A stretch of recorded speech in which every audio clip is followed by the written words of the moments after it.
اس کے حساب سے امام شافعی رحمۃ اللہ علیہ بڑا اعلیٰ درجے کے علم کار ہیں، اور ان کے آنے سے دنیا کے جو فقہ ہیں وہ کھلے ہیں۔ تو امام شافعی رحمۃ اللہ علیہ فرماتے ہیں کہ یہ ایک قرض ہے جو تیری بہن، بیٹی، ماں، بیوی، ان چاروں میں سے کسی سے بھی اتارا جا سکتا ہے۔ اور الفاظ اللہ کے نبی کے یہ آیات ہیں، اور بڑے بزرگ اللہ والے فرماتے ہیں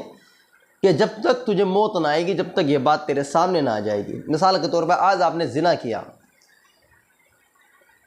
لیکن آپ تو ایک اچھے پریوار کے تھے، تو آپ کی بہن بھی تھی، تو بہن ماشاءاللہ نیک تھی، دیندار تھی، اس نے کبھی زنا کیا ہی نہیں، نہ ہی اسے ضرورت پڑی، کیونکہ وہ باپ اور ماں کی بدولت بچ گئی۔ آپ تو اشلیل لوگوں میں لگ گئے، تو آپ نے یہ زنا کر لیا، آپ نے زنا کیا۔ اب آپ کا جو ذہن تھا وہ آپ کا زنا کی طرف بدل گیا۔ آپ نے ایک بار زنا کیا، صرف ایک بار، اس کی سزا کیا ہے وہ الگ ہے موضوع۔ تو میں عرض کر رہا تھا زنا کے نقصانوں کے بارے میں۔ تو زنا کا ایک تو یہ نقصان ہے کہ آپ کا رزق تنگ کر دیا جاتا ہے، دوسرا آپ کے اوپر لعنت برستی رہتی ہے، تیسرا جہاں پر انسان زنا کرتا ہے وہاں سے چاروں طرف آپ اسکوائر میں لگا لیں یا ایک گولہ بنا لیں، 40 میل چاروں طرف، یعنی 112 کلومیٹر کا جو ایریا بیٹھتا ہے چاروں طرف، اس میں 40 دن تک لعنت برستی ہے۔ آپ کہیں بھی چلے جائیں انشاءاللہ آپ لعنتی رہیں گے، ساری زندگی بھر آپ لعنتی رہیں گے، کیونکہ بدکار لوگوں کو اللہ تعالیٰ نے اسپیشلی نام دیا ہے کہ یہ انسان بدکار ہے۔ جیسے آج کوئی حافظ بنتا ہے تو اسے ماشاءاللہ حافظ کہہ دیتے ہیں، حاجی بنتا ہے تو حج کر کے آتا ہے تو الحمدللہ اسے لوگ حاجی کہہ دیتے ہیں، کوئی نمازی ہوتا ہے تو اسے نمازی کہہ دیتے ہیں، کوئی اچھا انسان ہوتا ہے تو اسے نیک انسان کہہ دیتے ہیں۔ ایسے ہی اللہ تعالیٰ نے جیسے ان لوگوں کو دنیا میں لقب ملے ہوئے ہیں، ایسے ہی اللہ تعالیٰ نے جو بدکار انسان ہے اسے بدکار کا لقب دیا ہے، اور یہ بدکار کا لقب انسانوں نے نہیں دیا، یہ بدکار کا لقب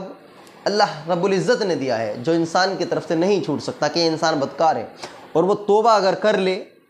تو اس کی معافی ہو جائے گی انشاءاللہ، امید ہے کہ اس کی معافی ہو جائے، نہیں تو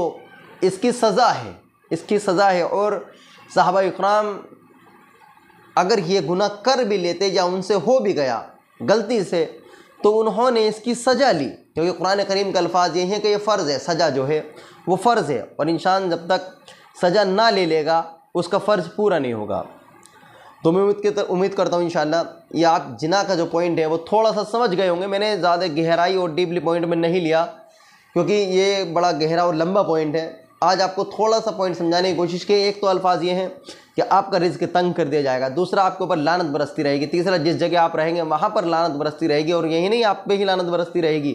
وہاں سے 112 کلومیٹر دور چاروں طرف آپ غور فرمائے وہاں تک لعنت برستی رہے گی، اور دنیا میں آپ کا کوئی مددگار نہیں ہوگا۔ توبہ آپ کی قبول ہے، صرف دعائیں آپ کی قبول نہیں، آپ صرف توبہ ہی کر سکتے ہیں، اللہ تعالیٰ توبہ آپ کی قبول کر لے، باقی دعائیں آپ کی بالکل قبول نہیں ہوں گی۔ بہرحال آپ سزا کے جو مستحق ہیں آپ کو سزا تو اپنی لینی ہی پڑے گی۔ تو اسی لیے لوگ ڈرا کرتے تھے، الحمدللہ صحابہ اکرام رضی اللہ عنہ زنا کے بعد جو کل قیامت میں انہیں عذاب ملنے والا ہے زنا خور کو،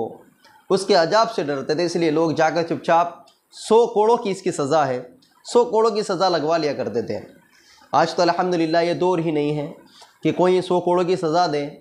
اب تو الحمدللہ قانون بدل گئے ہیں اور اسلامک شریعت رول بھی نہیں کہیں، تو اس لیے جس گناہ کی سزا ہی مقرر نہیں ہے اسلامک دور کے حساب سے،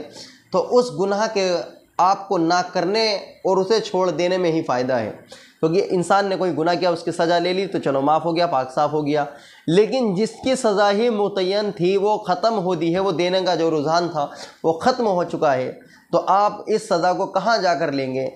جو کہ الفاظ تو یہی ہے کہ ایک مومنوں کی جماعت بھی موجود ہو اور ان کے سامنے زنا خور کو سزا دی جائے اور اس پہ ذرا سی بھی رحم نہ دلی نہ کی جائے، اس پہ سختی سے جیسے قرآن نے کہا ہے اسی کے حساب سے اس پہ سزا دی جائے۔ تو ایک آپ نے زنا کیا آسانی سے، بڑا خوشی میں لگا، آپ کو تو لگتا تھا کہ میں نے موقع مار لیا اور مجھے تو بڑا اچھا لگا اور اب پھر نہیں تلاش کروں گا انشاءاللہ، لیکن آپ نے یہ نہیں سمجھا کہ آپ کے پیچھے جو زندگی بھر کا جو آپ کا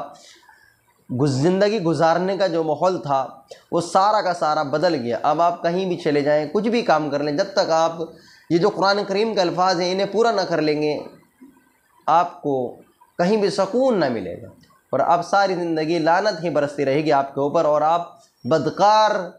بن چکے ہیں، اور انشاءاللہ بدکار کا جو لقب ہے آپ کے اوپر لگ چکا ہے۔ تو میں انشاءاللہ یہ چھوٹی چھوٹی سی موٹی سی باتیں 3-4 جو میں نے آپ کو بتائی ہیں، انشاءاللہ زندگی رہے گی تو پھر میں تفصیل سے اس کے بارے میں بات کروں گا۔ آج کے لیے اتنا رکھتے ہیں انشاءاللہ۔ السلام علیکم۔